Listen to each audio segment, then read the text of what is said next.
Hey guys, it's Kyla at the MJC, and today we're going through the enforcement of physical placement motion.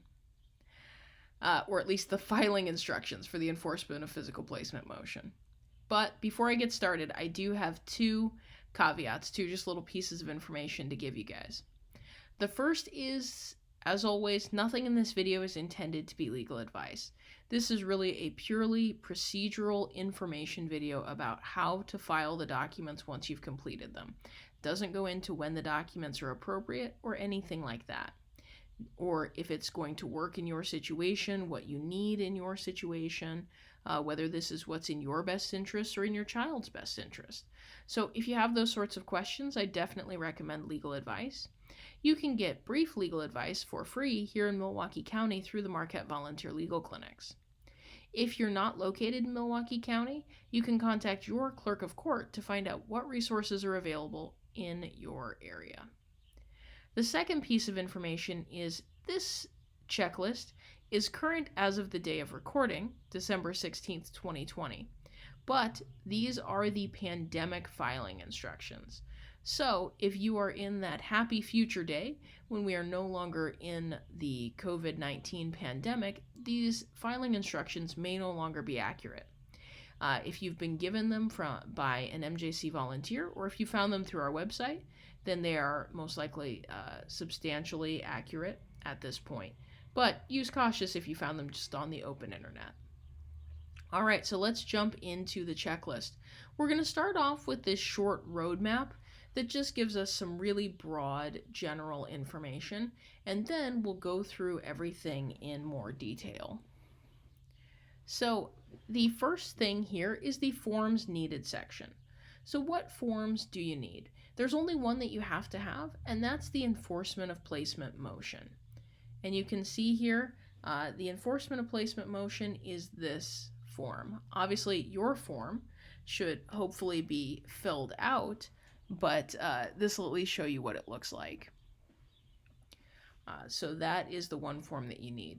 There's an additional form that additional things you need. You'll also need a copy of your most recent placement order.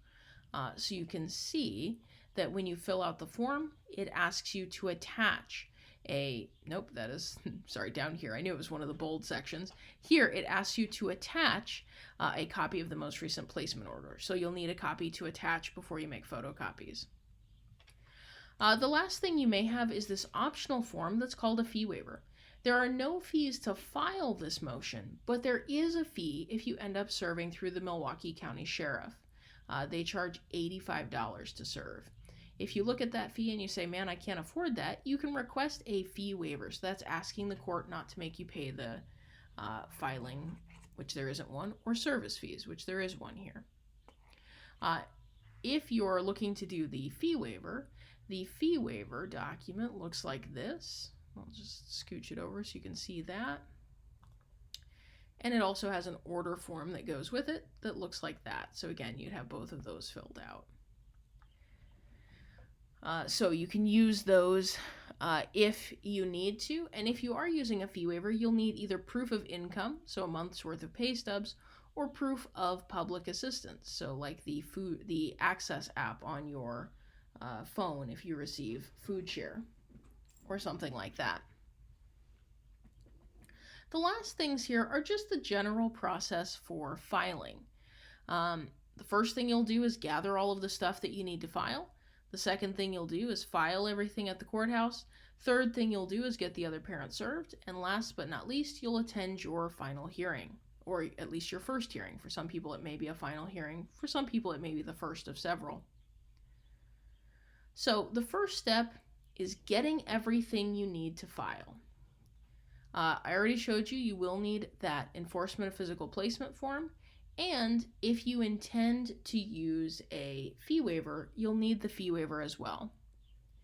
The enforcement of physical placement form does need to be notarized. So basically, once you have the form filled out, you need to get it notarized. Well, you need to review it. You need to sign it in front of a notary, and you need to make some copies of it. So And I guess I should note that obviously being able to sign it in front of a notary also means you'll have to be able to print it out if you don't have a physical copy in front of you. So as far as reviewing it, you'll want to go through the document carefully, especially if you worked with our MJC team. You'll want to make any edits or additions that your volunteer wrote in these lines. And you'll also want to make sure that you pay attention to names, addresses, and phone numbers to make sure that they're all correct.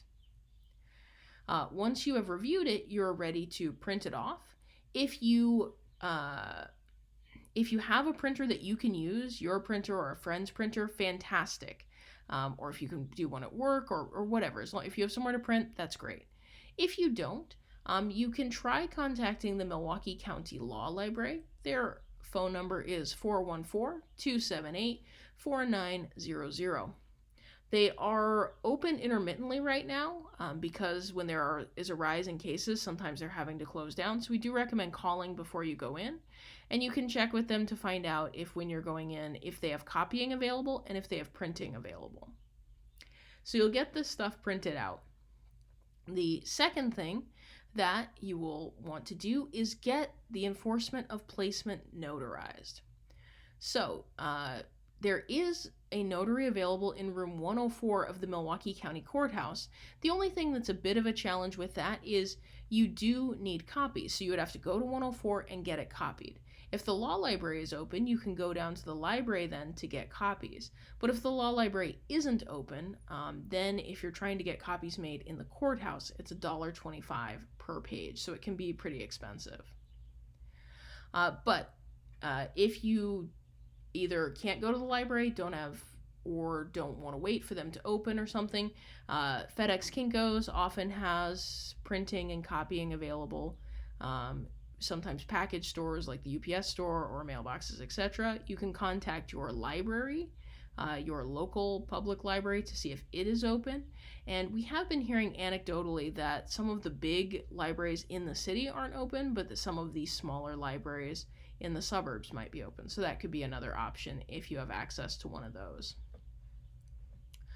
So however you do it, you'll want to make sure that you get all of the documents printed out. Please do note that when you print, they need to be single-sided, so you can only have printing on one side of the page. They can't be double-sided. The court may not accept documents that are printed double-sided. So you've gotten everything printed, you've gotten it notarized, then you'll need to make 3 photocopies. You want to end up with the original and 3 copies. And make sure, attached to your motion, you want to have a copy of that order. So it should be motion with an attached copy of the order and 3 photocopies. Again, the copy should have the motion and the order within it. And down here again, you see copy of your most recent court order. You can get a copy of your most recent order if you don't have one through civil records. There's an online records request form that you can fill out to get that, and you can find that information on our website at www.milwaukeejusticecenter.org. If you are using a fee waiver, you'll want to make sure that you gather the fee waiver itself and the proof of income or public assistance. The fee waiver also needs to be signed in front of a notary, but the good news is you don't need copies of the fee waiver, so you can get it notarized in room 104. Just make sure you bring a photo ID with you. Once the fee waiver has been notarized, you'll take it up to room 609 to get it approved, and then you'll come back down to 104 to file. Make sure to get your fee waiver approved, you do need to show proof of either income or public assistance. If you receive public assistance, you should be able to use either the My Access app on your phone, or if you prefer, if you have an online account, you can print out, the page with the little stick figures that says, as of this month, these people in your household receive these benefits, and that sort of thing. If you're trying to qualify based on income, you'll want to bring a month's worth of pay stubs or your unemployment award letter or whatever your income source is. So once you have gathered everything, you've gotten everything notarized and ready to go, then you've gotten your fee waiver approved if you're doing that. Then you're going to take all of the documents to room 104 of the Milwaukee County Courthouse. So you're going to take the modification, the enforcement of placement, the 3 copies of the enforcement of placement, and each of those is going to have a copy of your order on it. If you did a fee waiver, you're going to bring the approved fee waiver, and you're going to go to room 104. Room 104 is open from 10 a.m. to 3 p.m. every weekday. I should note that room 609 is open for those same hours. So then, once you file all of the documents, the clerk will take them, and then in a few days, or really it can be a few weeks, you'll get back a copy of the motion with a court date on it. And once you have that court date, then you need to get the other parent served. This section of the form lists a bunch of different ways that you can get the other person served. You need to get a proof of service, and then you need to submit that proof of service to room 104 of the courthouse and keep a copy of the proof of service with you.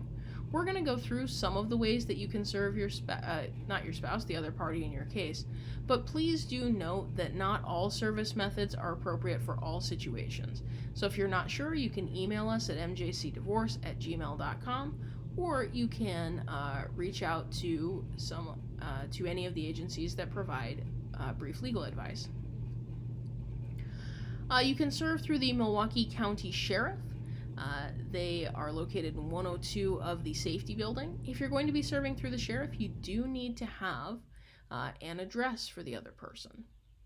You can serve through a sheriff in the county where the other person lives. So if the other person doesn't live in Milwaukee County, then you need to serve them through the sheriff in their county.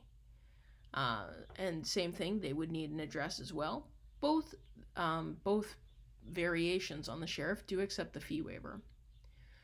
You can serve through a private process server. These are private individuals who do the same thing as the sheriff. They take those forms out and they hand deliver them to the other person. The bad news is that process servers usually do not accept the fee waiver. The good news is they may be cheaper than that $85 fee that the sheriff charges for service. The other thing to note is that a private process server may not need an address. Some of them will do skip tracing, where they'll try and find the other person for you. Last but not least, you may be able to serve through a neutral third person, so a friend or a family member. The person does need to be an adult who's a resident of the state where the other party, the party to be served, lives. If the state where the person lives is Wisconsin, they can be a resident of the state of Wisconsin or one of our neighboring states. After they have handed the other parent the documents, they need to complete an affidavit of service form and sign that in front of a notary.